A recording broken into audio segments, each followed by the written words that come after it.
Allez, commencez quand vous voulez. Prima di tutto, buon pomeriggio a tutti. E questa è una lettera. Avant toute chose, bonjour à tous. ai bambini. Ceci est une lettre que j'ai reçue d'un enfant. Je vais vous la lire. Francesco, Cher Pape François, a nome dei bambini di tutta la terra, au nom de tous les enfants de la Terre, perché ti preoccupi per noi e per il nostro futuro. je Ci vuoi bene e ci proteggi. te présente tous nos vœux pour nous et pour la Terre entière. Per la guerra, per il colore della pelle diverso, per i disastri ambientali. Nous te prions contre la guerre, contre tous les désastres écologiques, Da ricchi e poveri, da giovani e anziani. Un mondo che sia anche più pulito, in cui l'inquinamento non distrugge le foreste. nous ne voulons pas la destruction de notre monde. Abbiamo capito che è più importante salvare la terra Nous avons compris qu'il che est avere tanti soldi. plus important de sauver notre environnement plutôt que de gagner de l'argent. Merci pour cette lettre.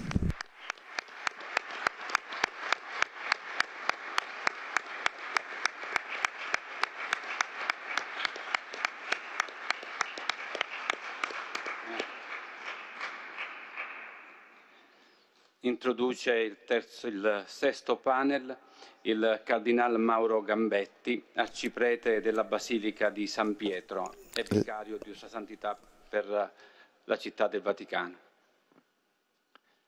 Grazie. Grazie Santità. Merci, nous remercions votre sainteté. C'est le Père Gambetti qui parle. Le panel actuel, le 6e de la journée, est dédié au temps libre, au loisir. Mais en réalité, ce droit qui est reconnu, qui est également reconnu par la Convention des Nations Unies sur les droits de l'enfance, représente à quel point nous sommes attentifs, à quel point les enfants ont besoin de ce droit. Ce droit requiert l'accès des enfants à des activités culturelles et artistiques et il implique le développement de leur bien-être personnel ainsi que collectif, ce bien-être auquel l'enfant a droit. Ce droit qui est nécessaire à la croissance émotionnelle, affective, sociale de l'enfant. Et dans ce sens, nous pensons à des situations dans lesquelles ces droits sont directement niés. Par exemple, dans des contextes de guerre, de pauvreté, des éléments dont nous avons déjà beaucoup entendu parler aujourd'hui. Mais il y a également d'autres environnements éducatifs dans lesquels une forte emphase sur les résultats académiques réduisent le temps de loisirs et de repos des enfants. Il est également nécessaire de prendre en compte le droit des enfants au repos, au loisir, qui est nécessaire à leur bien. Notre table ronde,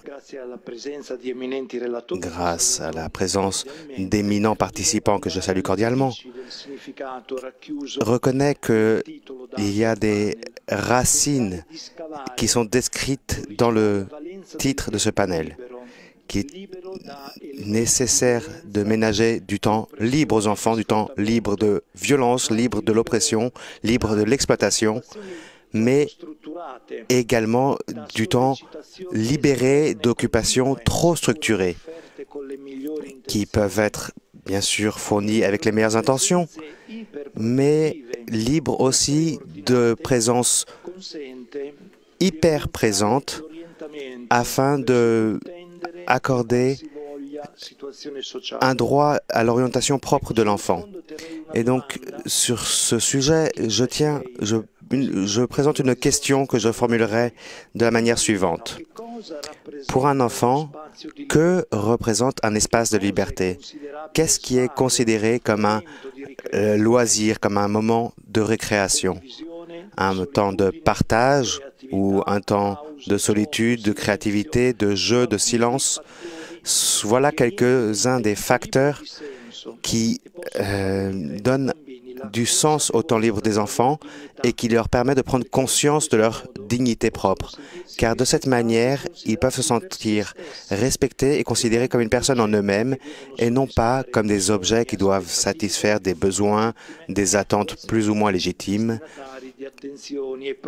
ou bien être au centre de l'attention et de produits d'un système économique utilitariste moderne. Et donc maintenant, je cède la parole avec plaisir au Dr Thomas Beck, président du Comité olympique international. Merci beaucoup, Votre Sainteté, Éminence, Mesdames et Messieurs. À partir du moment où ils prennent leur premier pas, les enfants sont attirés par le mouvement. Courir, sauter, jouer leur vient de manière instinctive. Le sport, l'activité physique ne sont pas que des passe-temps pour les enfants. C'est l'expression de leurs besoins innés de croissance, de découverte d'eux-mêmes et de connexion aux autres. Et ils sont nécessaires au développement de leur personnalité et ce sont des éléments critiques de l'éducation. Par le sport, les enfants n'acquièrent pas juste la santé. Ils apprennent les principes du travail d'équipe, de la discipline, du fair play. Ils apprennent des lois qui leur permettent de vivre ensemble et de partager des buts.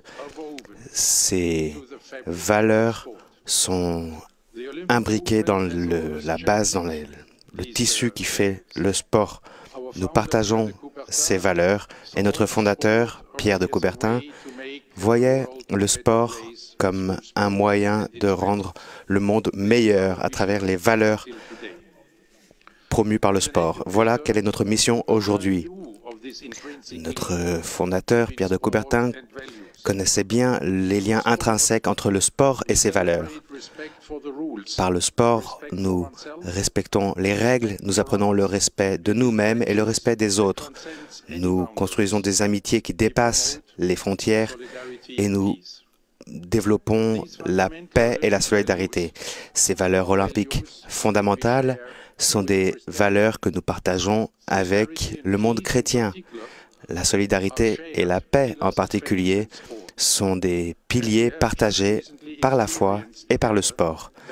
Et nous avons pu l'expérimenter ensemble au cours des Jeux olympiques de Paris 2024, au cours desquels nous avons pu voir des athlètes des 206 comités nationaux du monde entier et de nombreuses équipes sportives en compétition, en paix, vivant en paix, ensemble, sous un seul et même toit, au sein du village olympique. Et nous pensons également au concours qui a été apporté par Votre Sainteté aux équipes de réfugiés, d'athlètes réfugiés.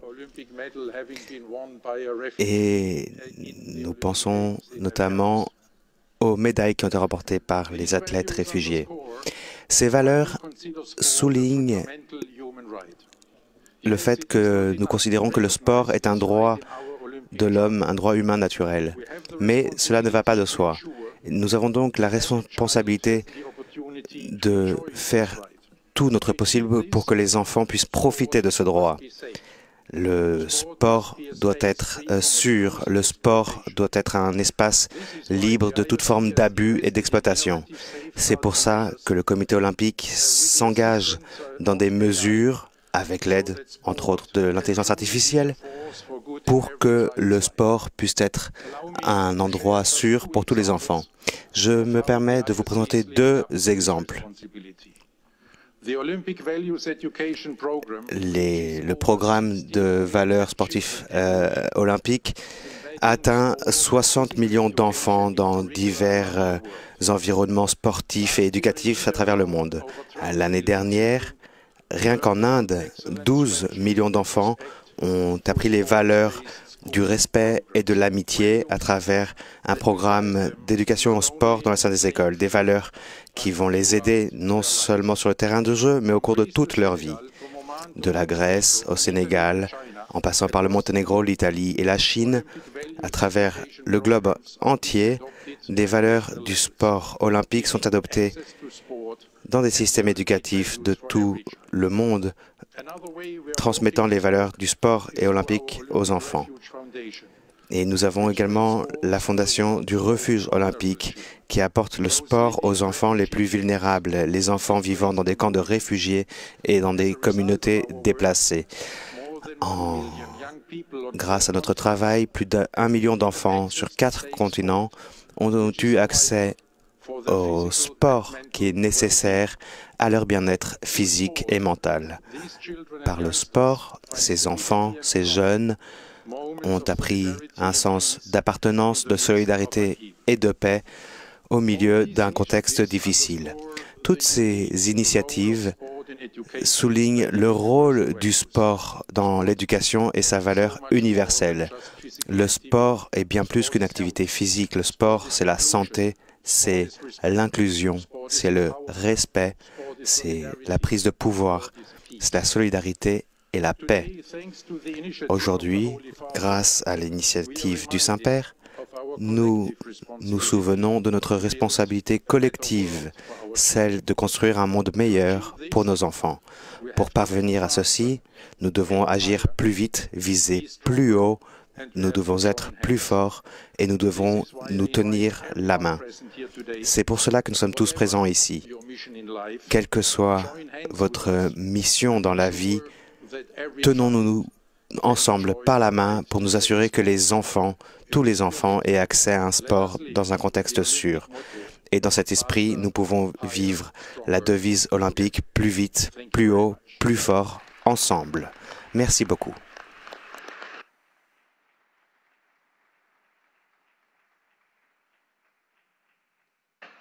Grazie, dottor Thomas. Raccogliamo l'appello, uno sport sicuro. Merci, docteur Thomas. Nous entendons cet appel à un monde plus sûr, ce à quoi nous aspirons tous. La parole est maintenant au président de la Commission sur l'intelligence artificielle de l'Agence pour l'information italienne, Monsieur Bellanti.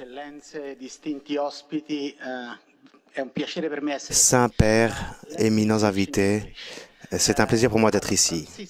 En tant que franciscain, mais formé par des jésuites, j'ai le privilège de pouvoir poser des questions et de m'enfuir avant d'apporter une réponse. Donc la première question est, qu'est-ce que c'est qu'être un enfant dans ce monde numérique ? Qu'est-ce que c'est que d'être un enfant à notre époque? Selon plusieurs études, les enfants passent plus de 5 heures par jour devant des écrans chaque jour. Et à travers le monde, nous avons 8 milliards 800 millions de personnes et la plupart ont accès à un téléphone portable. Mais seulement 27 millions de personnes sont capables d'écrire du code, sont capables de comprendre les machines. Ça veut dire que 99,75% des personnes sont des utilisateurs passifs de ces technologies. Et selon les statistiques mondiales, une énorme partie du Sud global a plus facilement accès à une antenne de téléphone portable plutôt qu'à des toilettes. Selon l'UNESCO, dans le Sud global, il est plus facile de lire sur un écran que sur du papier. Donc, un enfant qui grandit aujourd'hui grandit dans un monde qui devient numérique. Et la question qui se pose, c'est est-ce que dans le monde numérique, il y a du temps libre et du loisir? Cette question doit être abordée par l'aspect des algorithmes, car nous savons très bien qu'au cours des 10 dernières années notre économie grandit principalement à ce qu'on appelle l'économie du temps d'attention. Les enfants sont entourés par des algorithmes qui essayent de monétiser le temps de leur attention.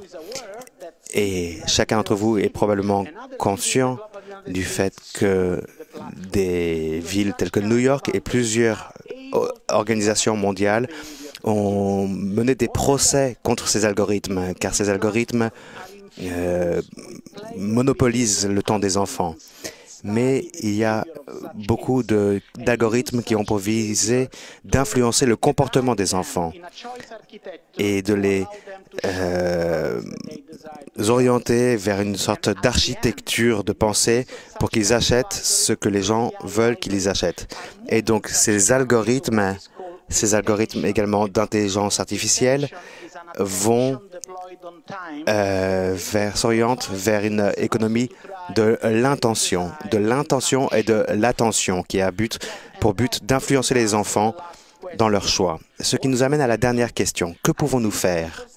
Je pense que la première question que nous devons nous poser, c'est est-ce qu'il ne serait pas le moment de reconnaître un droit cognitif et émotionnel de l'enfant? Comme nous avons des étiquettes sur les informations nutritives, qu'il y ait également des informations sur le fait que dans les applications que nous utilisons, d'être informés qu'il y a l'utilisation de certains algorithmes qui ont pour but de hacker notre pensée et nos émotions. Et par ailleurs, la question est de savoir si nous vivons pour les enfants. Je pense qu'il est temps de développer, d'introduire des informations pour que les utilisateurs puissent être mieux informés et puissent modérer l'influence de ce genre d'algorithme. Merci beaucoup.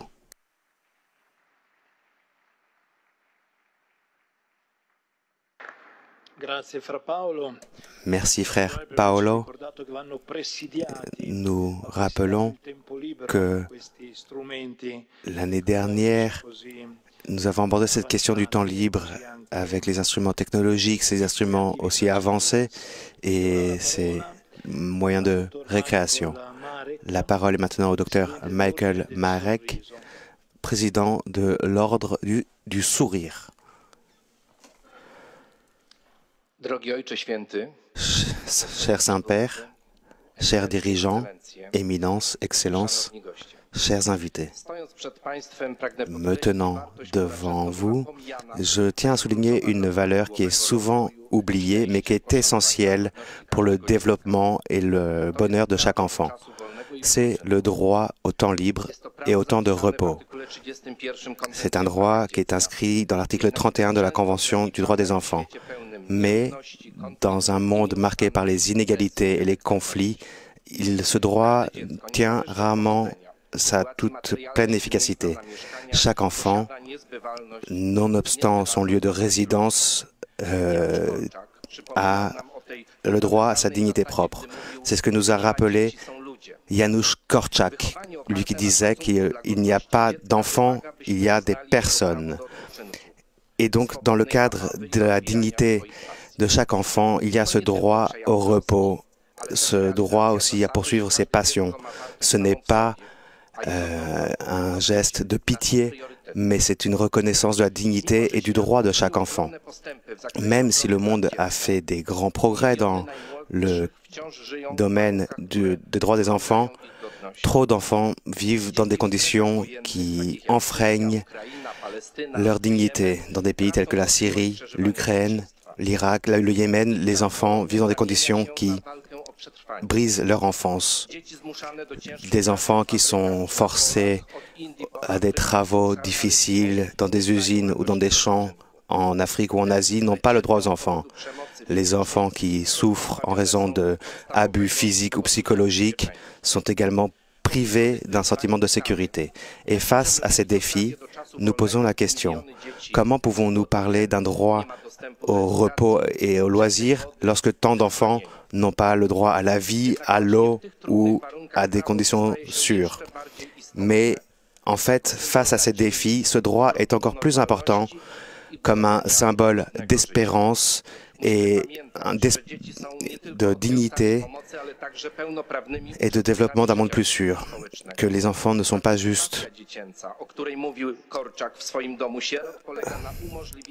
sont présents aussi, ont toute leur dignité. Et comme le disait le Polonais Janusz Korczak, les enfants ont droit à toute leur dignité, leur droit aussi à déterminer comment développer leur temps libre.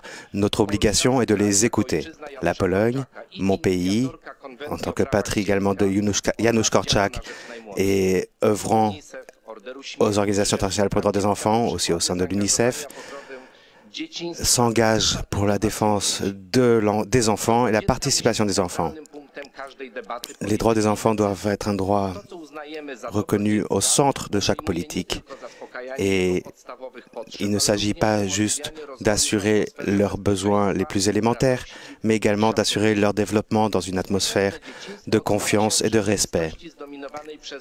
Dans cette réalité, deux réalités s'opposent. Le temps libre, mais le temps qui passe vite.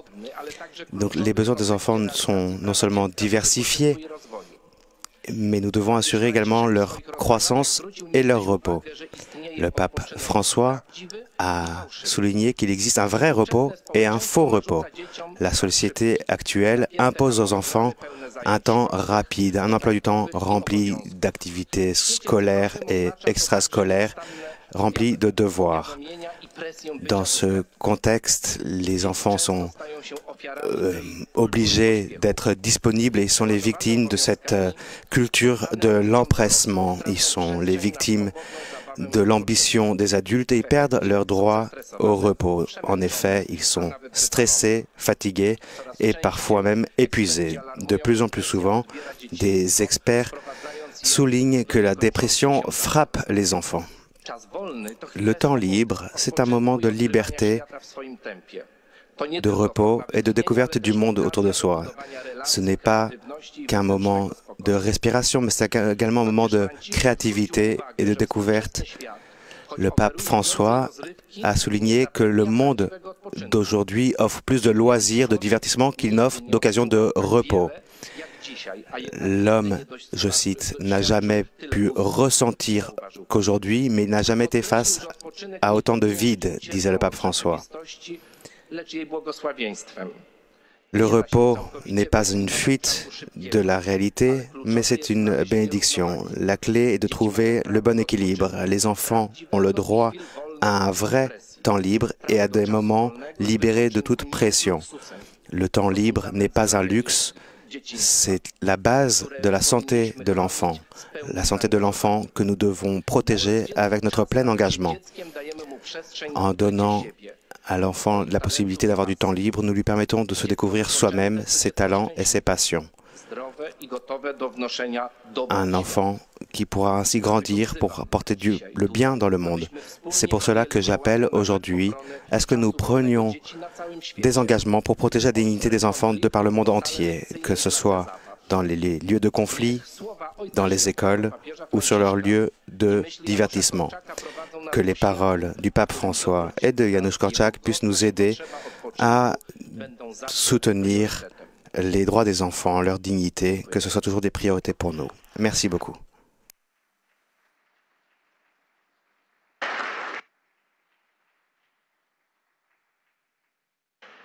Grazie, dottor Marek, per averci richiamato in particolare l'importanza.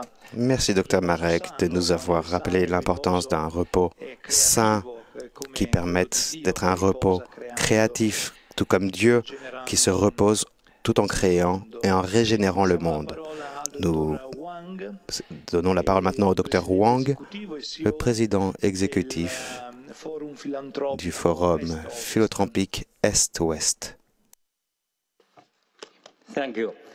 Your Holy Father, distinguished guests. Merci, Saint-Père, chers invités, je suis honoré d'être participant au sommet de ce jour et je souhaitais vous présenter ma perspective au sujet des droits des enfants. Comme vous le savez, la Convention de 1989 des Nations Unies sur les droits des enfants reconnaît le droit des enfants à avoir du temps libre et des temps de loisirs. Mais cette convention a certaines lacunes qu'il convient de corriger.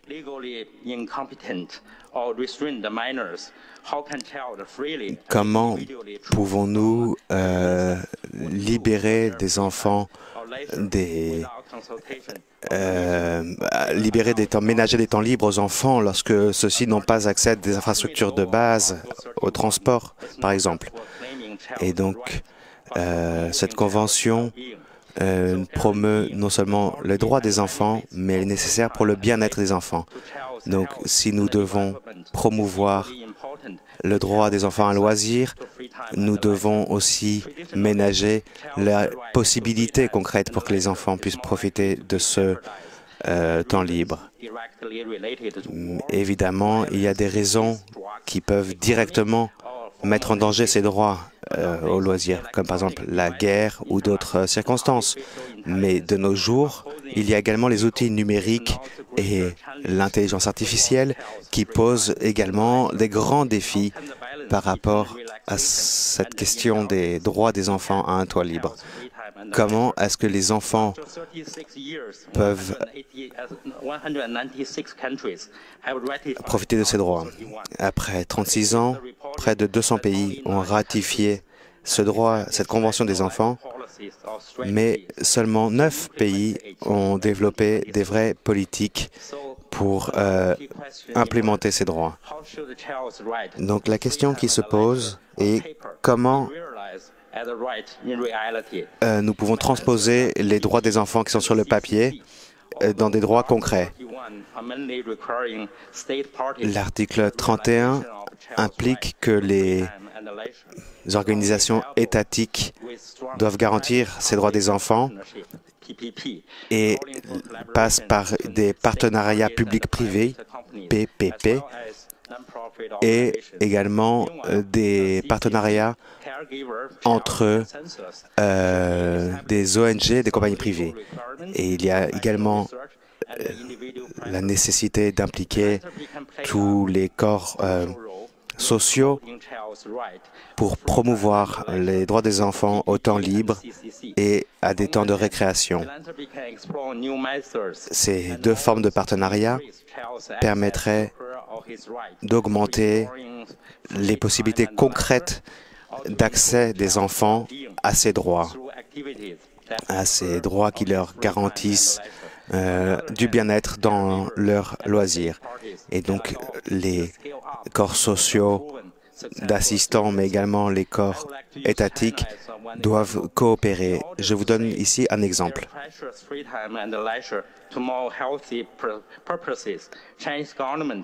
Pour garantir des loisirs plus sains pour les enfants, le gouvernement chinois a pris des mesures dans le domaine des jeux en ligne, des jeux vidéo en ligne. Et en donnant aussi la priorité à des activités extrascolaires.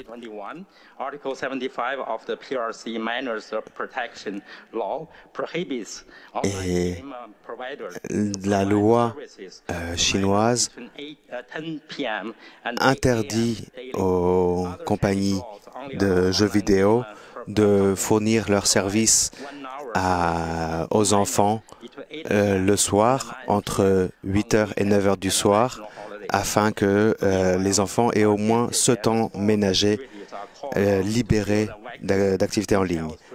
Et le développement, par exemple, du sport, de lecture, d'autres divertissements. C'est un exemple de responsabilité. Cette recherche d'un temps libre de qualité pour les enfants a été également faite par le gouvernement chinois en partenariat avec diverses fondations pour le droit des enfants, promouvant les droits des enfants et les égalités de droits de genre.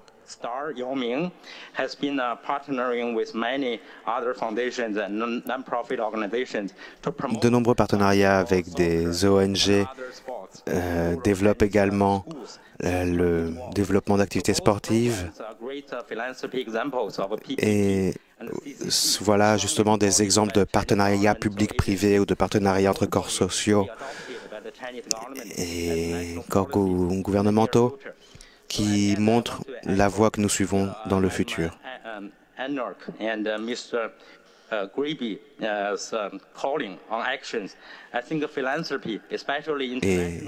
de ce point de vue, je pense que les actions philanthropiques internationales permettent que nos actions suivent nos paroles à ce sujet. Merci beaucoup.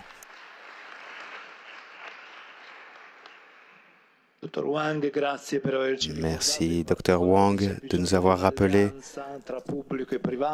l'importance des partenariats publics-privés, mais également les alliances intergénérationnelles, en plus d'être internationales, pour obtenir les objectifs que nous nous proposons d'atteindre pour les enfants. Merci beaucoup. J'accorde la parole maintenant à votre sainteté, si vous le souhaitez, ou bien nous pouvons poursuivre.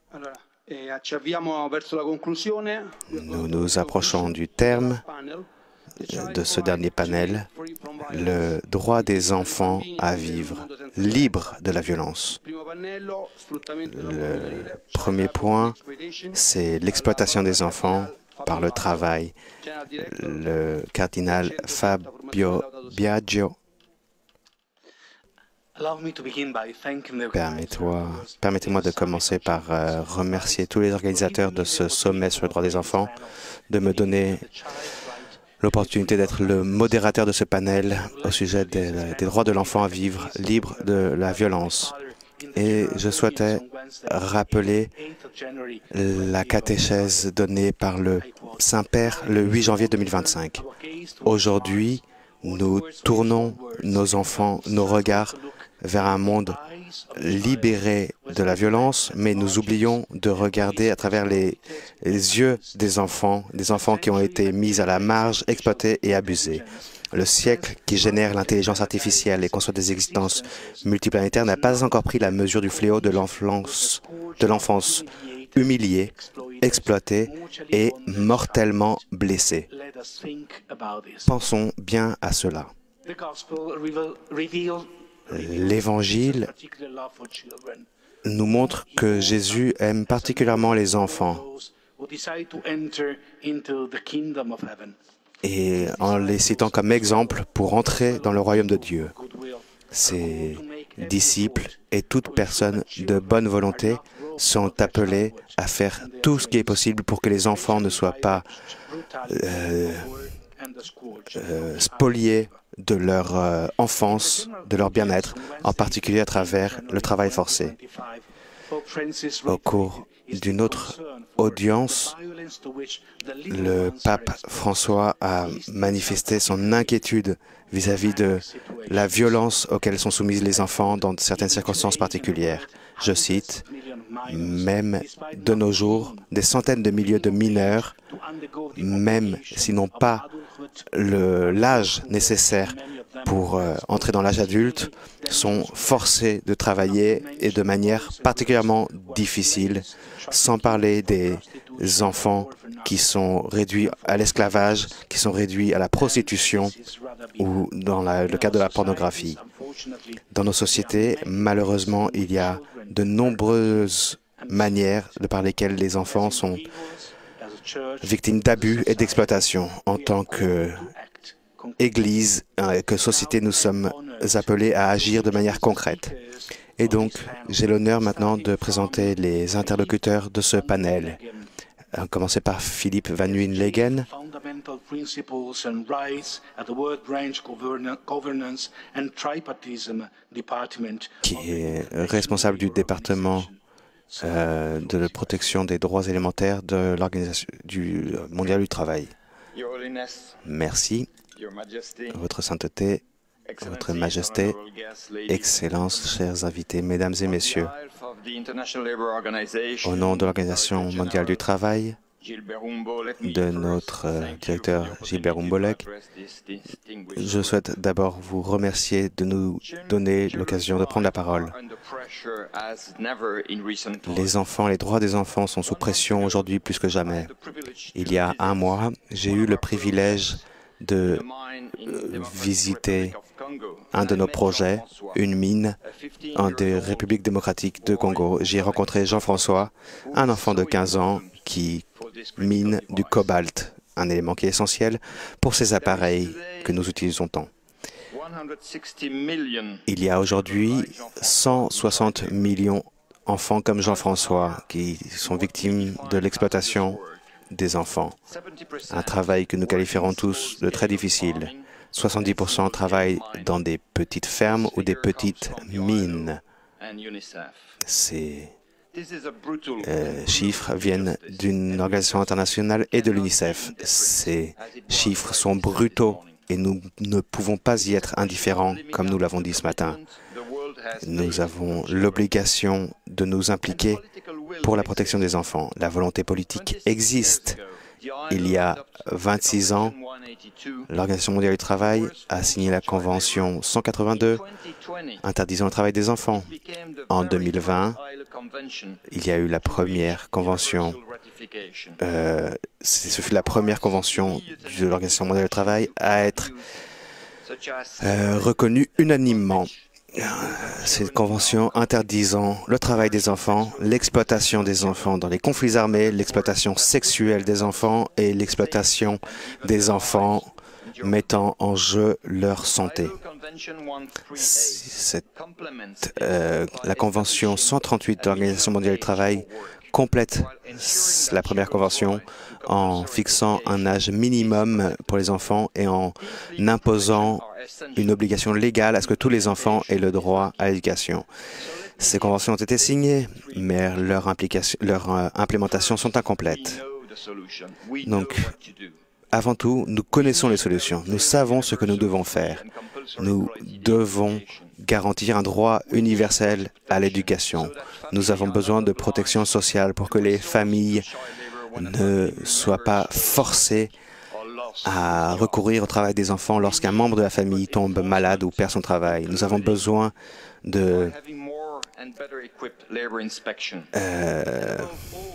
d'inspection du travail mieux équipée pour garantir l'exécution de ces lois. Et nous avons besoin que les adultes puissent gagner suffisamment d'argent pour envoyer leurs enfants à l'école et remplir leur éducation. Et enfin, nous avons besoin de moins de mots et de plus d'actions pour que les enfants tels que Jean-François puissent être libérés de ce travail forcé des enfants. Les conventions internationales demandent à ce qu'il y ait des mesures immédiates pour éradiquer le travail des enfants et les formes modernes d'esclavage avant l'an 2030, interdisant toute forme de travail des enfants avant 2025. Nous savons malheureusement que ces objectifs ne vont pas être atteints et c'est un échec moral qui va résonner pour les décennies qui viennent. Les espoirs de millions d'enfants pour un meilleur avenir sont fortement compromises et toute la société va souffrir des conséquences de ces actions. Et donc, nos actions doivent être plus fortes qu'avant.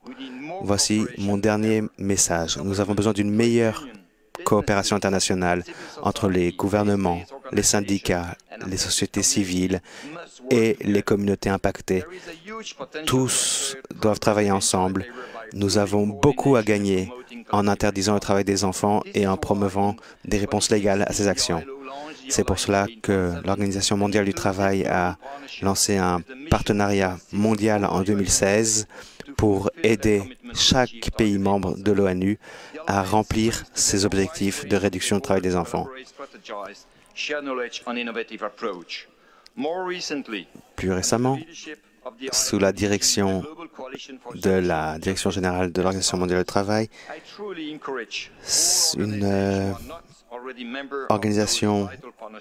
un partenariat mondial a commencé. J'invite chaque organisation qui n'est pas encore membre à participer à ce partenariat. Par exemple, en Afrique du Sud, en 2020, nous avons pu implémenter 49 actions qui sont des éléments clés pour atteindre les objectifs de ces plans de route. En 2026, nous allons tenir une conférence internationale au Maroc qui sera une occasion cruciale pour impliquer la communauté internationale pour l'ampleur des actions que ce défi requiert. Faisons tout notre possible pour reléguer le travail des enfants à l'histoire, au passé, et à donner à Jean-François toute la dignité à laquelle il a le droit. Donc c'est le cardinal Fabio Baggio qui organise ce chapitre sur la protection des enfants contre l'exploitation à l'occasion de cette rencontre internationale du droit des enfants au Vatican. Intercultural relations and partnership for the ministry, working closely with law enforcement agencies and international organizations across the world. She also heads the Secretariat of the International Security Alliance. Madam, the floor is yours. Thank you, sir. Your All Holiness, Your Majesty, Your Excellency. Votre Sainteté, Votre Majesté, Excellences, chers invités, chers amis, permettez-moi de parler des besoins les plus cruciaux, des éléments qui détruisent des millions de vies d'enfants de par le monde. Nous vivons dans un monde de progrès technologique rapide. Les nouvelles technologies, l'intelligence artificielle ont complètement changé notre manière de vivre et de communiquer. Et ces nouvelles technologies portent de nouveaux défis. Et parmi ces défis, il y a l'exploitation en ligne, notamment l'exploitation sexuelle des enfants en ligne. Un sujet sur lequel j'ai beaucoup travaillé et qui frappe des enfants jeunes jusqu'à 3 mois qui sont victimes d'exploitation sexuelle. Les enfants et le monde entier a accès à de nouveaux outils de communication, mais ces mêmes outils sont parfois également ce qui met en danger les enfants. Rien qu'en 2023, plus de la moitié des jeunes de moins de 18 ans ont exprimé avoir été victimes de violences ou de menaces en ligne. Un enfant sur 8 est visé par de l'exploitation ou de l'agression sexuelle en ligne. Ce ne sont pas que des statistiques, ce sont les vies de vrais enfants qui ont été marqués, frappés par ces actions et qui restent comme une marque à jamais. Malheureusement, les sociétés technologiques et les réseaux sociaux ne font pas assez pour réduire l'exploitation en ligne, le trafic des enfants. Les plateformes doivent être tenues responsables. Les gouvernants, les organisations internationales doivent demander plus de sécurité, de garde-fous et une plus grande responsabilité. Nous ne pouvons pas accepter que le profit ou que le confort puisse prendre le dessus sur le droit des enfants, et que tout cela se fasse au coût de la vie des enfants. Et il y a un groupe de personnes qui tiennent un rôle prépondérant. Ce sont les faux leaders. Il y a des gens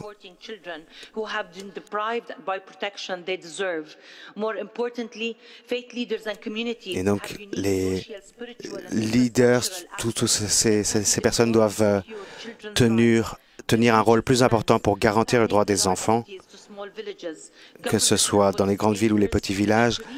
Les dirigeants, corps législatifs doivent se concentrer sur le droit des enfants, sur la protection des enfants. Et enfin, nous devons nous rappeler que nous ne pouvons pas apporter de changements conséquents sans impliquant les enfants eux-mêmes. L'année dernière, nous avons tenu un forum et auquel ont participé 600 participants de 35 pays. Et je tiens à résumer ce qu'ils ont dit. En un mot, en une phrase, ces enfants disaient « Tout ce que nous voulons est un monde plus sûr, plus soutenable, plus durant et nous savons que les adultes peuvent le faire et nous pouvons retenir tous nos programmes politiques. Nous pouvons faire le nécessaire pour apporter la sécurité aux enfants de par le monde. Merci beaucoup.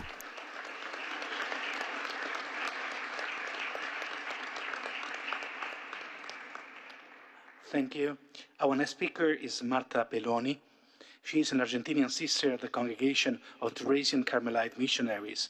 She is a professor and rector of the Colegio del Carmen y de San José in Catamarca, Argentina. Nous allons entendre maintenant une religieuse argentine.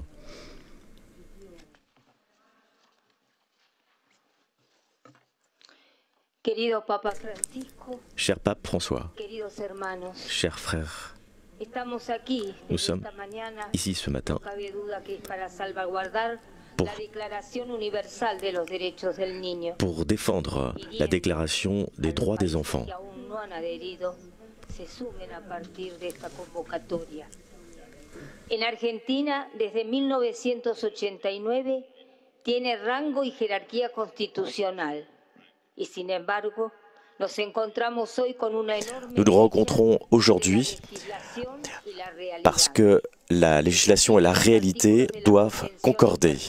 La Convention internationale nous urge à agir pour défendre les enfants, droit à l'égalité, droit à la santé, droit à l'éducation. Aujourd'hui en Argentine, la pauvreté sociale est structurelle. Et cela cause énormément de violence chez les enfants.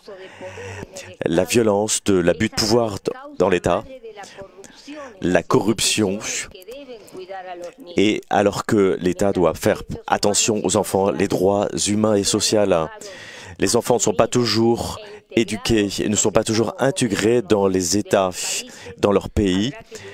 Il faut beaucoup lutter depuis des organisations sociales pour obtenir des résultats et la paix pour les enfants.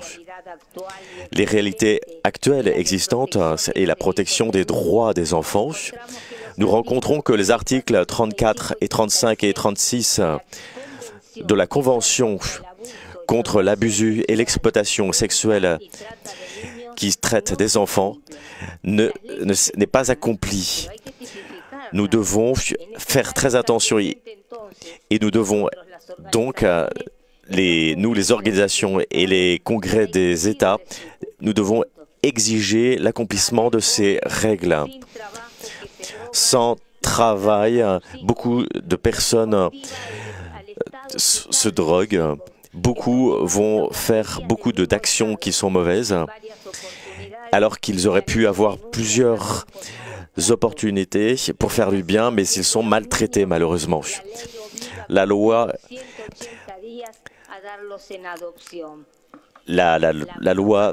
donne la possibilité d'adopter les enfants, mais ce n'est pas toujours possible. La corruption et la vente des enfants qui sont adoptés, c'est impensable de voir ces situations. Il ne s'agit pas seulement d'exploiter les enfants, mais beaucoup de fois, c'est une porte ouverte pour la vente d'enfants sur Internet. C'est une nouvelle modalité de la traite des personnes à travers Internet. Des enfants qui traversent dans les quartiers pauvres avec une vie, une situation de vulnérabilité. Beaucoup, dès 10 ans, se droguent, d'autres se droguent et vont en vendre des drogues. Quand ils sont grands, beaucoup de personnes ne vont pas à l'école. Certains y vont, ils ne peuvent pas tenir dans les institutions. Nous avons une perte de valeur dans la société. Et les parents ne savent pas donner de limites à leurs enfants. La perte de valeur de cette société, à cause du manque de l'éducation, développe la violence. Les enfants qui ne sont pas éduqués à une bonne sexualité intégrale voient dès les 9 ans la pornographie. Nous faisons un appel aux écoles catholiques et à tous les mouvements d'éducation. Nous avons peur pour eux. Des mamans qui, dès 13 ans, doivent faire face à des maternités où elles ne sont pas encore mûres. Et beaucoup d'enfants sont soumis à la prostitution. Des filles et des garçons qui sont drogués même dans des cliniques. D'autres pourraient être exploités dans la pédophilie, dans le travail forcé ou dans le trafic d'organes. Le pape François, il y a quelques jours, en a parlé récemment en condamnant le trafic d'organes qui existe beaucoup plus que nous le pensons. C'est un marché qui intervient dans des cliniques, des hôpitaux et spécialement avec des médicaments qui sont produits à partir de ces membres. Beaucoup d'argent oblige à un silence majeur. Et ce thème, malheureusement, n'est pas très développé. Le travail des enfants en Argentine est une autre réalité. Mais les familles qui utilisent les enfants pour les récoltes, pour la récolte des tomates, du piment, qui vivent dans des champs de personnes qui sont très riches et à cause de beaucoup de produits toxiques, les enfants meurent quand ils travaillent. La justice met une balance dans la défense des riches. La dignité humaine annoncée pour les intérêts capitalistes de notre pays nous appelle à lutter pour ce à quoi nous sommes venus dans cette rencontre. Nous nous unissons à cette convocation du pape François avec le jubilé de cette année 2025 pour rencontrer le chemin de la paix avec l'espérance qui ne déçoit jamais.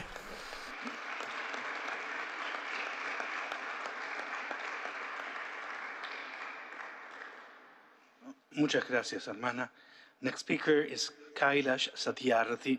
Is an Indian social reformer who campaigned against child labor in India and advocated Kailash Satyarthi in 2014. He was the est un travailleur social indien qui a beaucoup œuvré contre le travail et l'exploitation des enfants en Inde. Il a reçu le prix Nobel de la paix en 2014. Votre sainteté, Pape François, Votre Majesté, chères sœurs, chers frères, je souhaitais vous exprimer ma profonde reconnaissance au Pape François pour nous avoir donné cette opportunité en ce moment crucial, charnière, moment auquel nos enfants font face à la plus grande crise.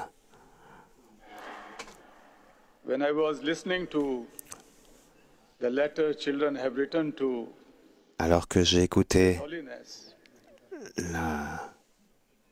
les paroles de votre sainteté, j'ai eu confiance dans le fait que les enfants du monde le considèrent comme un ami et non pas juste comme le Saint-Père.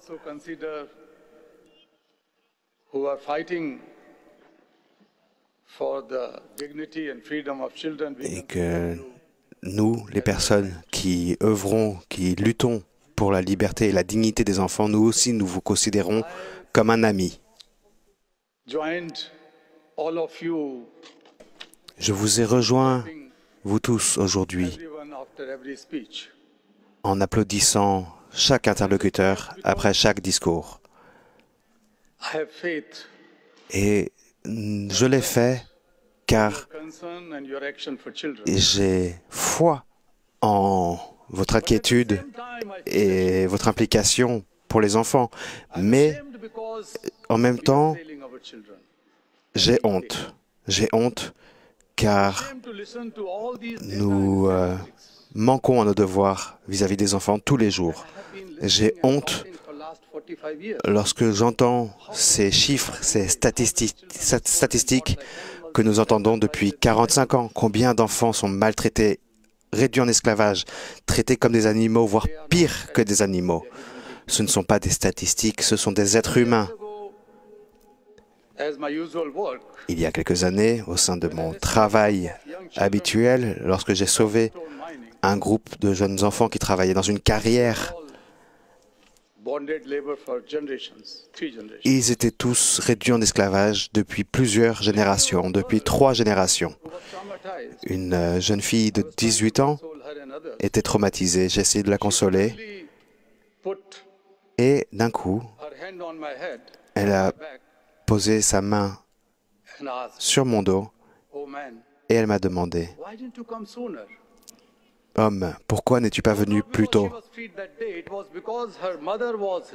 Et ce n'est pas parce qu'elle a été libérée seulement ce jour-là, mais c'est parce que sa mère avait été violée quelques jours auparavant.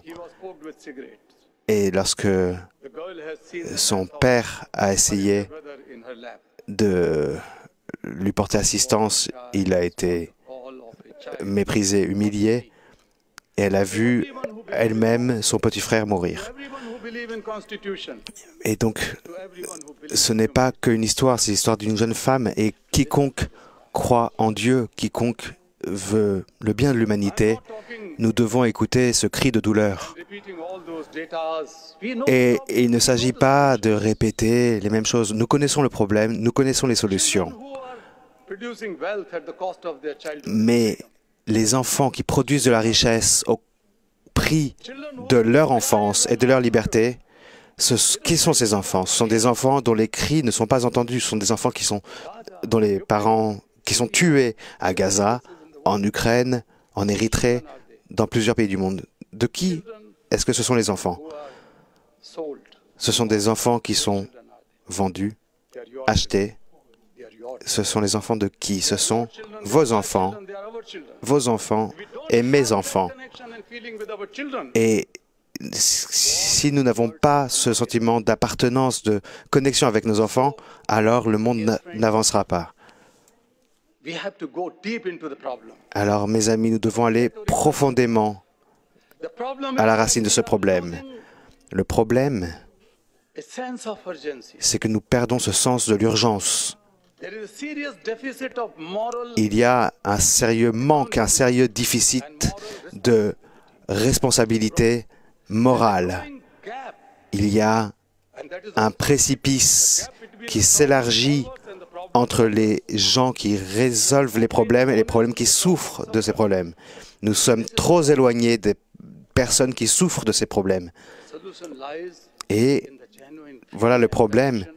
Et où est la réponse? La réponse, c'est d'avoir un sentiment sincère de solidarité et de compassion. Et donc, nous ne pouvons pas résoudre ces problèmes en les traitant comme des affaires courantes, business as usual. Nous ne pouvons pas nous contenter de nous réunir pour entendre de bonnes paroles. Mais en tant que personne qui a libéré 132 000 enfants avec mes amis de l'esclavage dans mon pays, ce qui m'a coûté de nombreuses cicatrices, Je me suis cassé la jambe, la tête, le dos, et je peux dire, en partant de cette expérience, en tant qu'initiateur et cofondateur de deux des plus grands mouvements mondiaux, le mouvement mondial pour l'éducation et le mouvement de la marche contre le travail des enfants, je peux dire que les affaires courantes, business as usual, cela ne va pas marcher. Nous devons creuser vers des plus grandes solutions. Cette solution, c'est la compassion. Et je ne parle pas juste de gentillesse, de pitié, de sympathie. Ce sont des bons traits humains, mais ils ne suffisent pas à résoudre ces problèmes profondément enracinés qui tiennent leur genèse dans des systèmes qui se perpétuent. La compassion, c'est le fait de ressentir la souffrance des autres et qui nous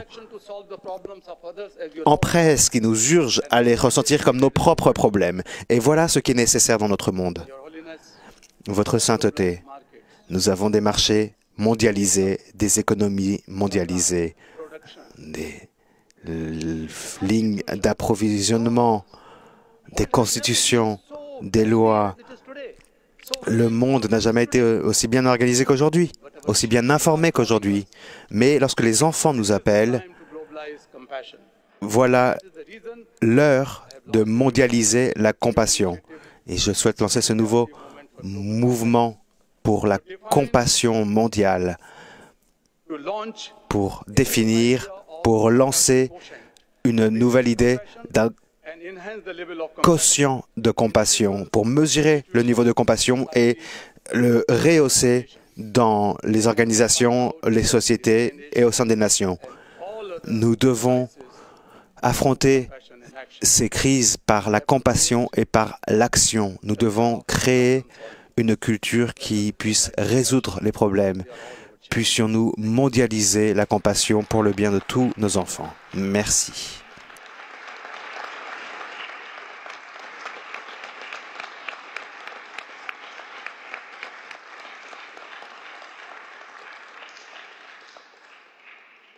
Thank you.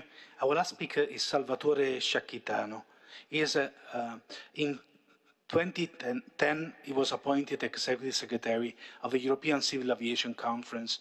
In February 2019, he joined the Italian delegation of the International Civil Aviation Organization Council. Nous sommes toujours dans cette rencontre internationale du droit des enfants au Vatican, dans la salle Clémentine. Le pape participe à des rencontres depuis ce matin et nous entendons différents intervenants internationaux pour la défense du droit des enfants. Saint-Père, Votre Majesté, Excellences, chers invités, et à l'orateur à ma gauche qui avait dit « Nous savons ce que nous devons faire », en effet, nous le savons. Nous savons que le but numéro 8 de la Convention des Nations Unies appelle à des actions de tous les pays du monde par une coopération globale à prendre des mesures concrètes et immédiates pour éradiquer le travail forcé, pour mettre un terme à l'esclavage moderne et au trafic des êtres humains et à assurer l'élimination des pires formes du travail des enfants. On a dit, en plus de cela, le objectif 16.2 de la Convention des Nations Unies vise à mettre un terme à l'exploitation, au trafic et à toute forme de violence contre et envers les enfants, visant par ce biais à mettre un terme au trafic des êtres humains. Vous pouvez vous demander comment moi, en tant que représentant de l'aviation civile, je peux me soucier de cela. L'Association internationale du transport aérien, IATA, est fortement impliquée dans la lutte contre ces crimes odieux et à la mise en place de plans de route mondiaux dans le cadre de cette lutte. Il n'y a pas de statistiques spécifiques au sujet du trafic d'êtres humains par voie aérienne, mais j'ai le regret de confirmer que l'aviation est le moyen le plus efficace de transport mondial et que, de ce fait, il est abusé de manière choquante par les trafiquants d'êtres humains. Et dans ce cadre, les opérateurs aériens doivent être préparés à prendre toutes les mesures nécessaires pour combattre le trafic d'êtres humains par voie aérienne. Et nous devons être des guides pour aider les gouvernants et l'industrie aéronautique à prendre toutes les mesures nécessaires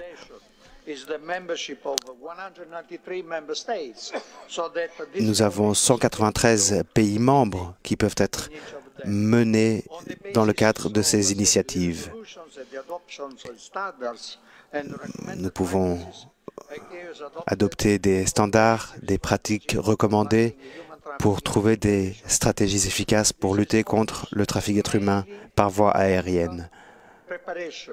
Et cela se concentre principalement par la formation des équipages, des pilotes, du personnel, des personnes qui ont un contact direct avec les passagers pour les aider à identifier par les formations et par des outils des éléments qui permettent d'identifier des formes de trafic et de mettre des points de contact pour que cette information puisse être rapidement communiquée et pour que des actions puissent être rapidement prises. Pour conclure, permettez-moi de dire que le trafic d'êtres humains ne peut pas être affronté seul. Cela requiert la collaboration de gouvernants, de compagnies aériennes. Ensemble, nous pouvons renforcer cette lutte et un partenariat public-privé peut fournir plus de résilience, plus d'assistance aux victimes. Nous savons ce que nous devons faire, nous devons le faire. Et pour finir, un dernier mot pour dire que j'ai été contacté par le secrétaire d'État du Saint-Siège et dans le but de mettre en place une collaboration. Le Saint-Siège ne fait pas partie de l'Association du transport aérien mondial, mais l'adhésion à la Convention de Chicago peut apporter de l'aide à la lutte contre le trafic d'êtres humains. Merci beaucoup pour votre attention.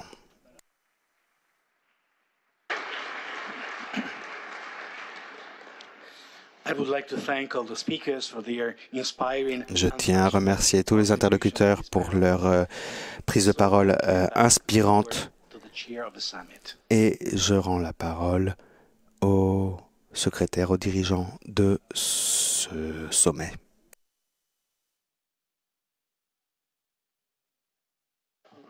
Andiamo all'ultimo focus sul presenterà il cardinale Angel Fernandez Artime, co-prefetto del Dicastero per gli istituti di vita consacrata e le società di vita apostolica. È un tema molto forte, questo dei conflitti. Donc nous entendons maintenant le franciscain, le père Francisco Enzo Fortunato, qui est jusqu'à présent coordinateur de la journée mondiale de l'enfance, qui présente le dernier panel, le dernier chapitre de discussion pour la protection du droit des enfants.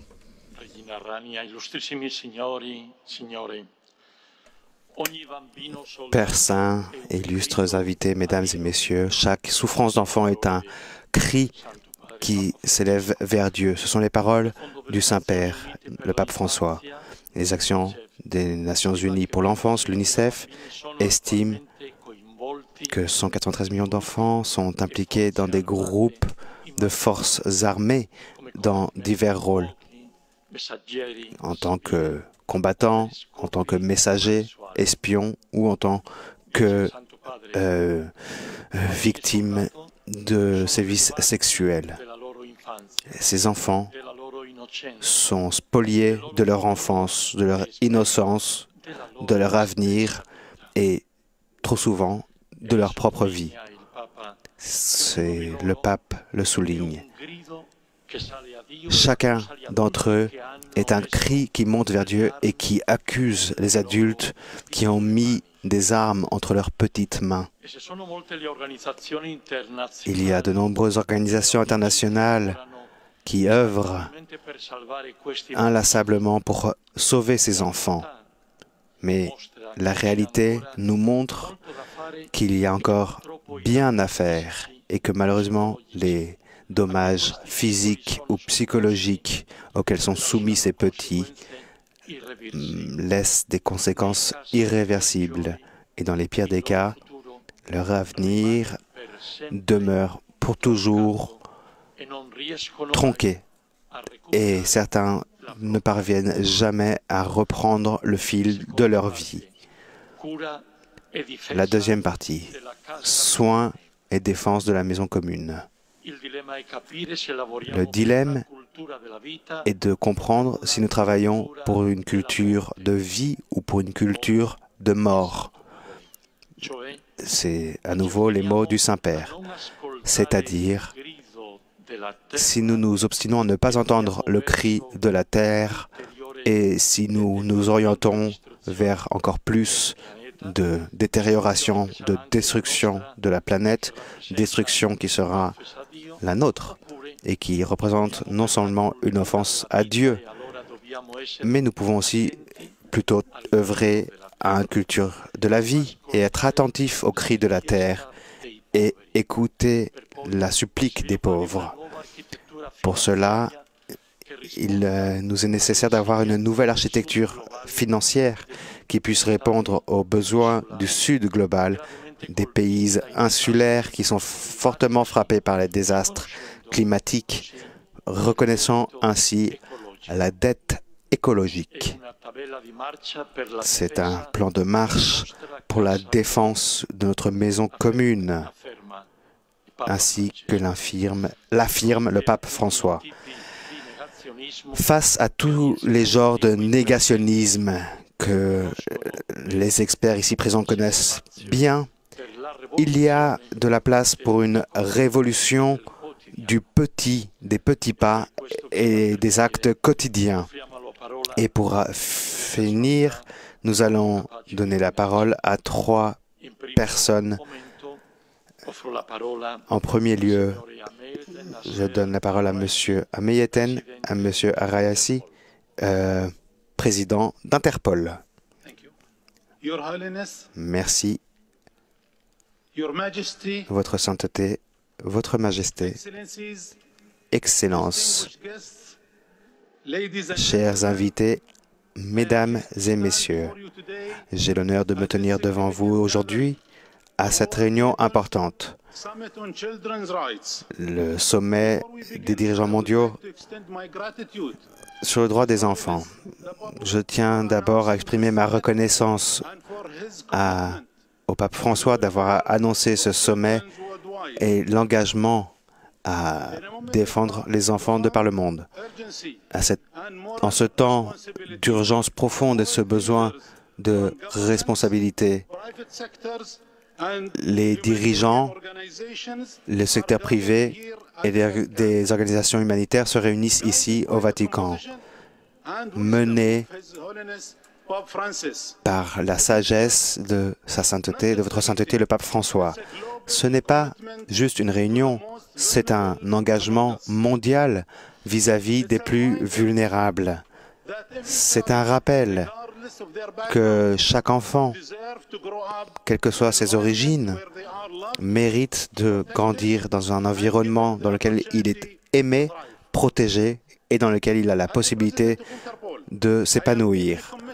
En tant que président d'Interpol, je suis fortement impliqué par cette responsabilité, cette lutte contre le crime, contre l'exploitation sexuelle des enfants. Nos buts sont de développer des stratégies compréhensives pour assurer la sécurité de nos enfants. Permettez-moi de présenter certaines des actions les plus critiques et des ressources employées par Interpol dans ce cadre. Nous avons une base de données de l'exploitation sexuelle mondiale. C'est une base de données qui est disponible à plusieurs agences de police de par le monde pour identifier des victimes, mais également des auteurs d'infractions sexuelles, pour partager des informations au-delà des frontières. Interpol a fait de grands progrès pour démanteler des réseaux d'exploitation d'enfants de par le monde. L'exploitation sexuelle, le trafic, la prostitution des enfants, les enlèvements ne sont que quelques exemples des menaces auxquelles les enfants font face de par le monde. Au sein d'Interpol, nous faisons face à la dimension internationale de ce monde. En 2024, Interpol a permis de sauver plus de 10 726 victimes de par le monde, dans divers contextes de par le monde. Et ce ne sont pas que des chiffres, ce sont des vies qui ont été transformées, des avenirs qui ont pu être préservés, des familles qui ont été réunies. Chaque enfant qui a été sauvé représente une victoire pour l'humanité, un témoignage pour le travail de tous ceux qui œuvrent inlassablement pour protéger les plus faibles. Le travail d'Interpol ne se limite pas au sauvetage des victimes. Nous œuvrons aussi à prévenir les actions des criminels par la mise en place de bases de données partagées par les forces de police de plusieurs pays. Et Interpol a une action préventive, prophylactique, pour œuvrer contre les crimes visant les enfants de par le monde. Interpol s'engage également pour la sécurité des enfants en ligne, car aujourd'hui, Internet peut être un outil d'éducation, mais cela peut être également une plateforme pour l'exploitation. Interpol a des spécialistes de cybersécurité qui travaillent pour identifier les plateformes visant à nuire aux enfants en ligne. Et nous avons fermé plusieurs groupes en ligne sur le dark web. Cette avancée technologique force les agences telles qu'Interpol à jouer un rôle crucial pour assurer la sécurité des plus vulnérables, des enfants, les enfants qui interagissent de plus en plus avec le monde numérique. Et nous devons donc rester un pas en avant des menaces pour tout faire pour protéger les enfants. Nous devons également reconnaître que la lutte est loin d'être finie. Tous les jours, d'innombrables enfants de par le monde font face à des abus, à de l'exploitation. Nous devons renouveler notre engagement à être vigilants ensemble et à renouveler nos efforts pour que chaque enfant soit protégé. Et pour conclure, j'aimerais souligner l'importance de ce sommet sur un sujet qui a guidé nos conversations aujourd'hui. Aimons-les et protégeons-les. Et donc, soyons inspirés par tous ces témoignages de résilience. Soyons motivés par la foi dans le fait que nos actions peuvent faire une différence. Nous pouvons ensemble créer un monde dans lequel chaque enfant est aimé, dans lequel chaque enfant est en sécurité et dans lequel chaque enfant a la possibilité de mener une vie heureuse. Merci beaucoup.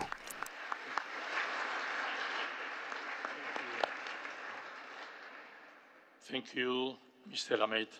Ci rivolge la parola adesso fra Ibrahim Faltas, custodio della Terra Santa. C'est le franciscain custode de la Terre Sainte qui maintenant intervient devant le pape François. Votre sainteté, votre majesté, éminence, excellence, mesdames et messieurs, bonsoir. Je vous remercie de m'avoir invité à ce sommet important parce que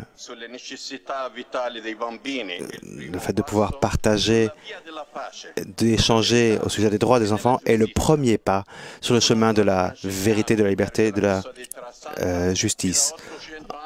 Les franciscains, depuis 800 ans, sont les custodes, prennent soin des lieux saints et des personnes qui y vivent.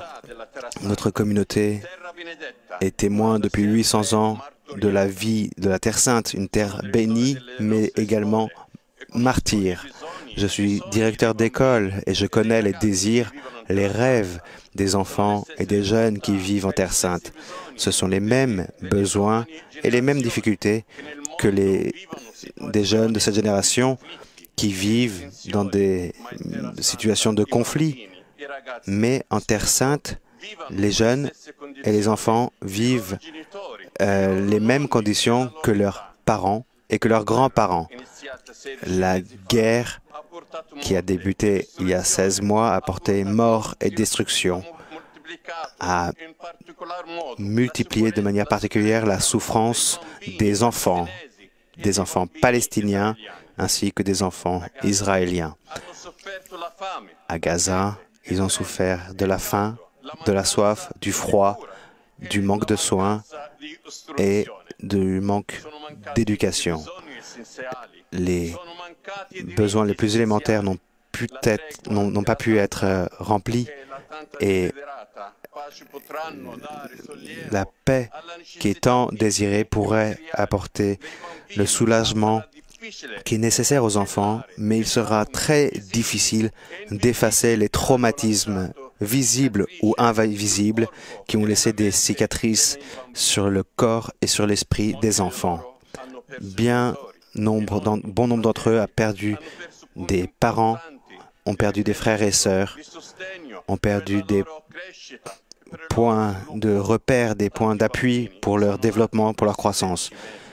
Nombreux enfants sont également nés au cours de ces 16 mois de guerre.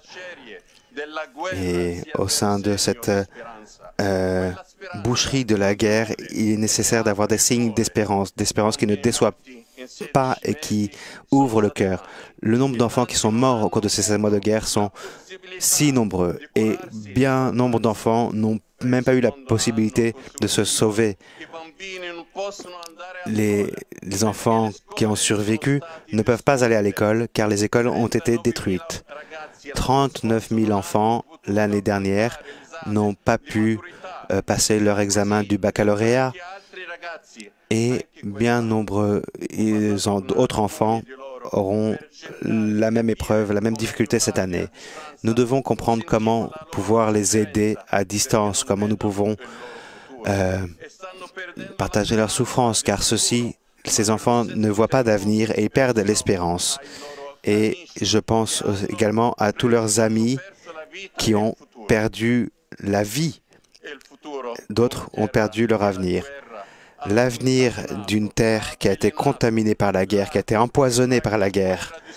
La guerre détruit la vie, mais elle détruit également la nature, l'air, l'eau, tous les éléments qui sont nécessaires à la vie des enfants. Laissez les petits-enfants venir à moi, disait Jésus. Et j'entends ces paroles souvent comme une invitation personnelle.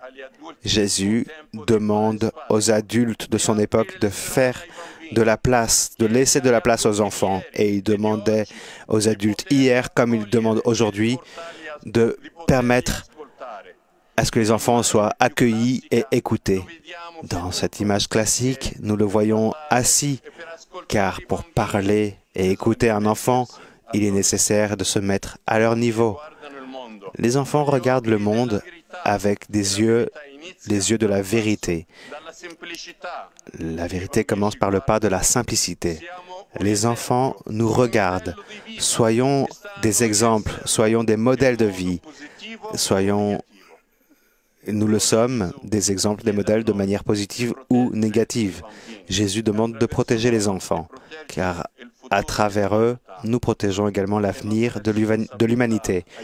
Il est de notre responsabilité d'aider les enfants à grandir sereinement, à pouvoir développer leurs talents, à rendre possible leurs aspirations. C'est un devoir, une responsabilité que nous devons avoir à chaque niveau. Chaque personne doit ressentir la responsabilité de protéger les enfants en commençant par les situations dans lesquelles nous vivons, les situations les plus proches, dans nos familles, dans les écoles, pour parvenir finalement à la responsabilité exercée par les ministres, par les cités, par les nations, par les organisations internationales.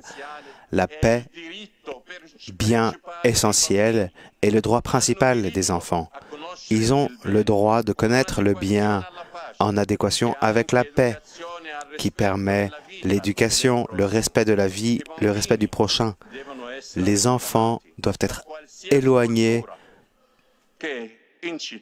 de toute culture qui incite à la haine, à l'ignorance des droits humains.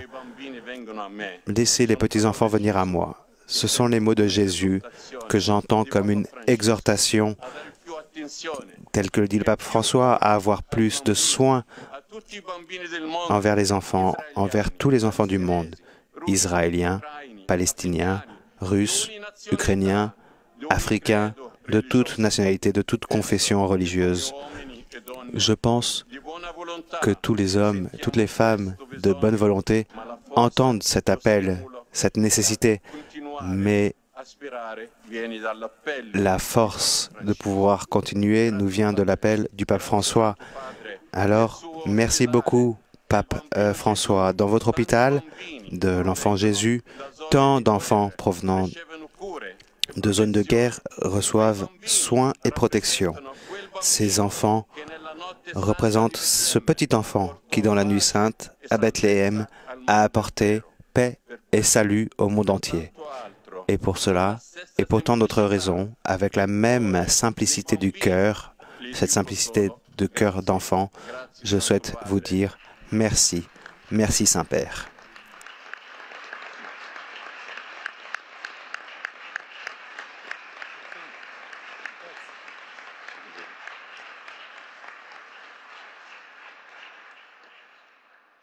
Grazie, Fra Ibrahim.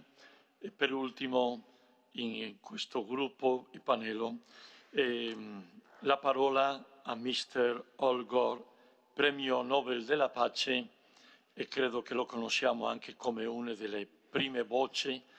Nous allons maintenant entendre l'ancien vice-président américain Al Gore, qui est assis juste à côté du pape François, qui est entouré aussi de son Altesse royale Rania de Jordanie. A lei la parola.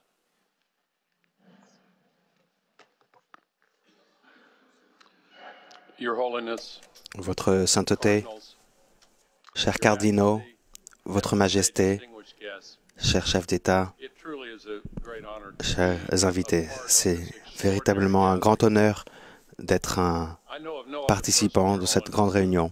Je connais une autre personne qui aurait pu imaginer et mettre en place une réunion comme ceci, comme celle-là. Et j'ai été ému par toutes les prises de parole aujourd'hui.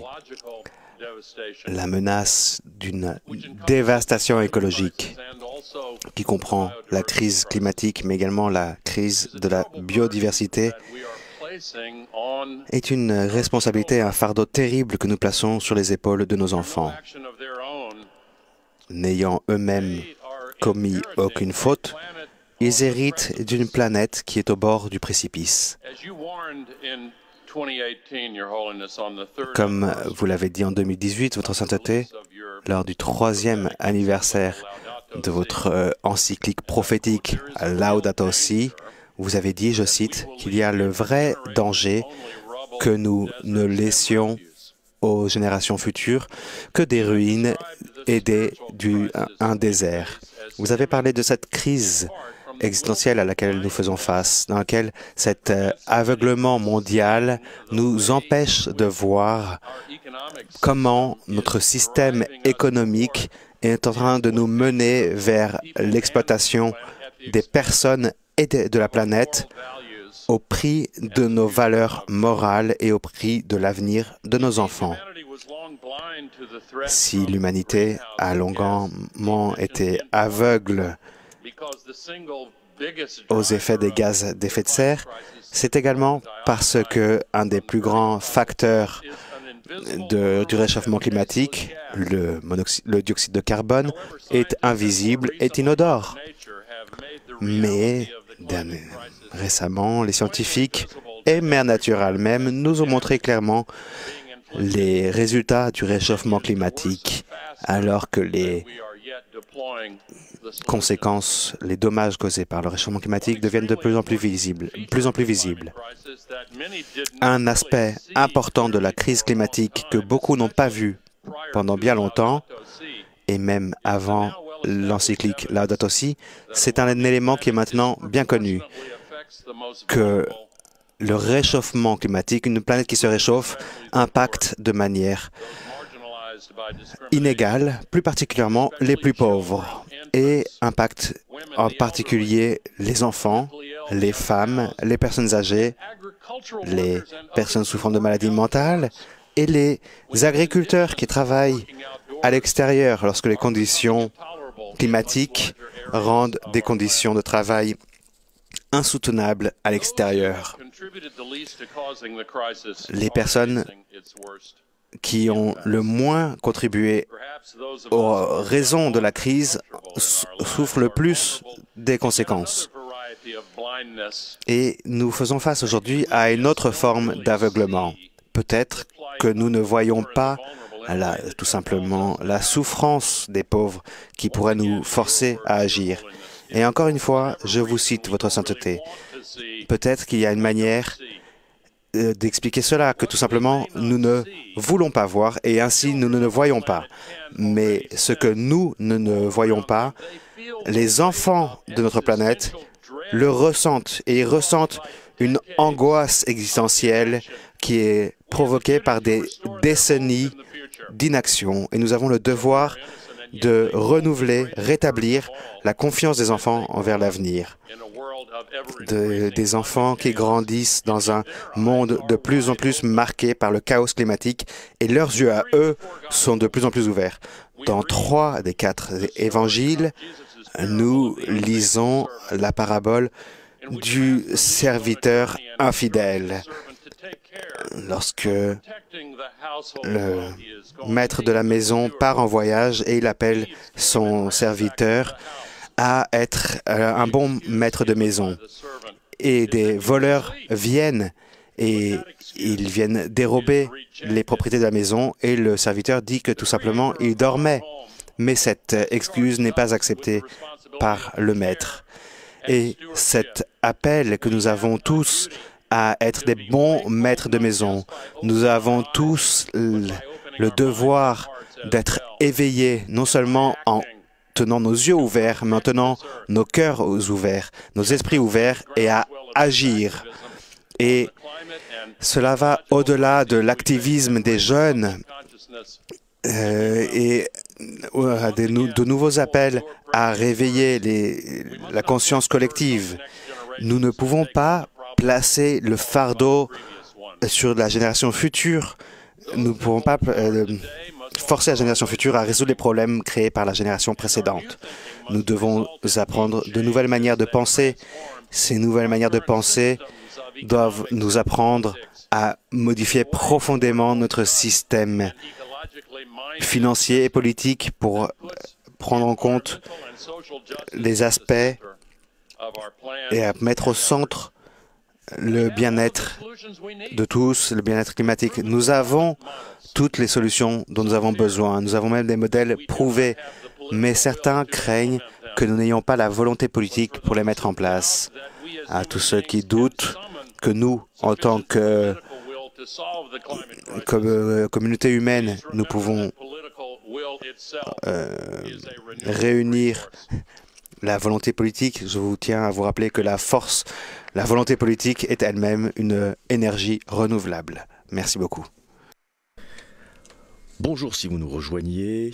À l'instant, depuis ce matin, le pape François préside à la première rencontre internationale du droit des enfants au Vatican sur le thème « Aimons-les et protégeons-les ». Ce matin, lors du discours, le pape a ouvert ce sommet sur le droit des enfants devant des personnalités internationales telles que Son Altesse Royale, Reina Giordani, et plusieurs prix Nobel.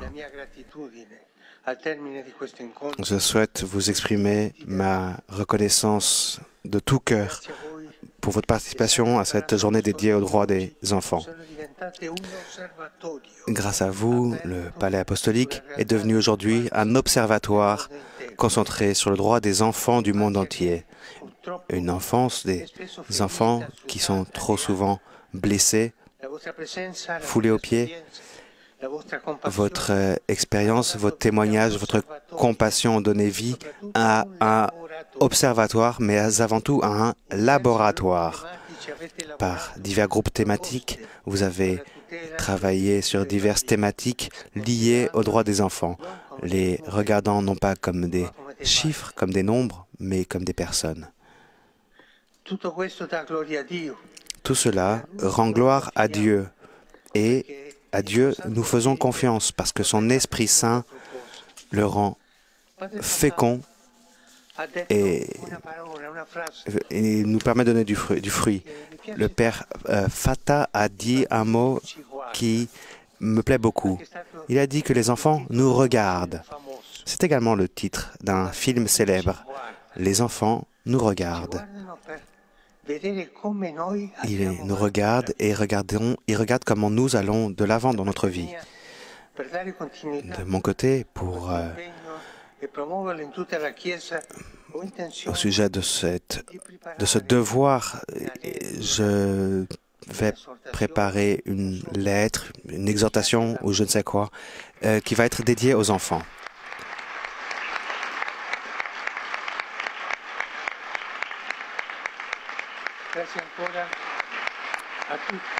Et donc, merci encore une fois à vous tous.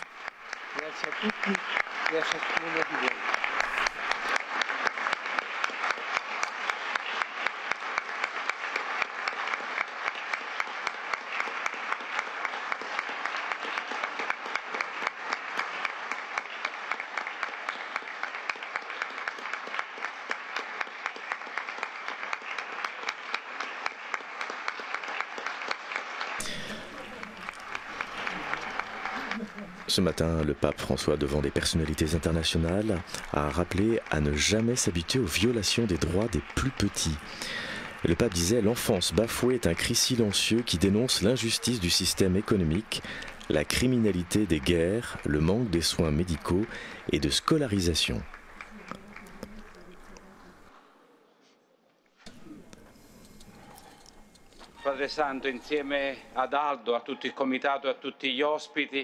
Père Saint, tous ensemble, au nom de tous les participants, nous vous remercions pour cette annonce importante que vous avez faite. Nous avons résumé le travail que vous nous avez confié et nous avons noté 8 points. Et nous allons demander à tous de signer ces 8 points, en commençant par le pape François, par la reine et par le ministre des Affaires étrangères italien.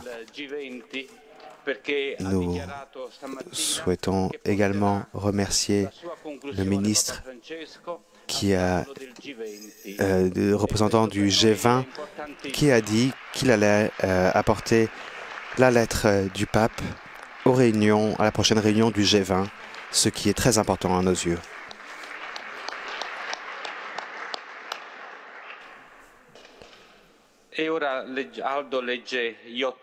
Je vais maintenant faire lecture des 8 points, les 8 titres.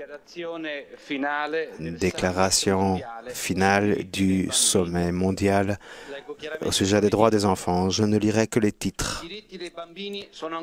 Les droits des enfants sont encore amplement enfreints.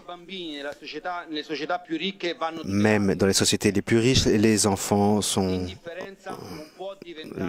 ne voient pas leurs droits respectés. L'indifférence ne peut être la norme. Le phénomène des enfants sans protection est alarmant. Les nations doivent assumer de plus grandes responsabilités. Il faut un engagement mondial pour protéger l'enfance. La majeure part des enfants est sous leur responsabilité. Et enfin, exhortation apostolique au sujet des droits des enfants. Et permettez-moi de prendre brièvement la parole. Il s'agit de simples mots. Les paroles s'envolent. Ce sont des belles paroles. Certains d'entre vous ont appelé à des actions concrètes. L'exhortation apostolique est déjà un premier fait concret qui permet d'engager ce devoir, ce travail qui nous remplit le cœur, qui vient du cœur. Merci. Donc cet événement représente une initiative importante pour attirer l'attention internationale sur les difficultés croissantes auxquelles sont confrontés les enfants dans de nombreuses régions du monde, notamment ceux qui vivent dans des zones de guerre, de pauvreté extrême et, comme nous venons de l'entendre, aussi dans des pays riches. En mettant en lumière ces enjeux, le Vatican espère mobiliser les efforts mondiaux pour garantir une meilleure protection des droits des enfants. Un appel à l'action qui rejoint les objectifs du pape François en matière de justice sociale et de solidarité internationale. Cette rencontre est également une occasion pour le Saint-Siège de réaffirmer son engagement en faveur de la dignité humaine et des droits fondamentaux des plus vulnérables, en particulier les enfants qui trop souvent sont laissés sans protection ni soutien.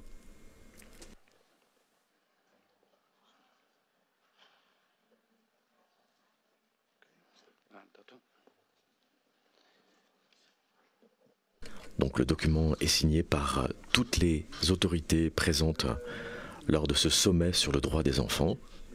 Poi chiediamo a tutti i punti li avete ascoltati, ma sono quello che voi ci avete detto e abbiamo accolto, abbiamo visto che avete applaudito agli interventi. Ces points qui ont été notés, ça a été les sujets que vous-même vous avez apportés. Et nous avons applaudi ensemble, ce qui est un témoignage de partage, de condivision de ce sentiment. Nous voyons ensemble ces souffrances, mais nous avons également cette espérance. Et souvenons-nous que les enfants nous regardent. Merci.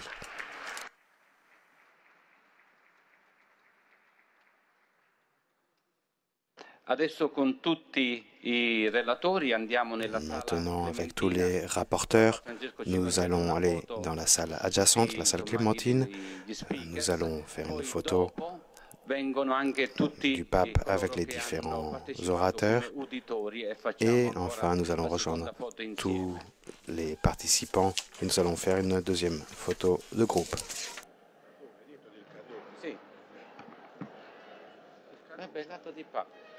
Ecco, il cadeau che vedete sul tavolo è un dono di Papa Francesco, è la porta santa della Basilica.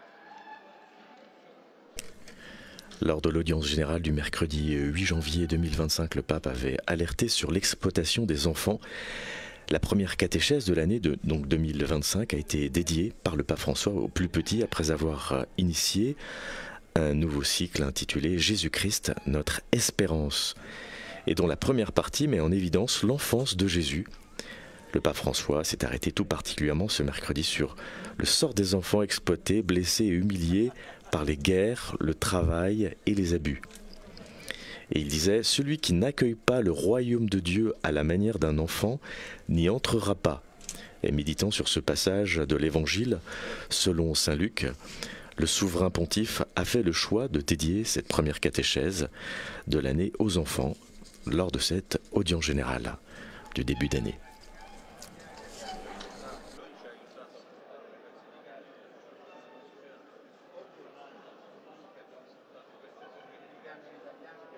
Donc je remercie tous ceux qui nous ont permis de participer à ce direct de ce sommet du droit international des enfants. Merci à Vatican Média pour ces images, à Théo, Tom et Alex en régie et Flora. Je remercie aussi Paul Lisowski pour son interprétariat. Bonne soirée à tous.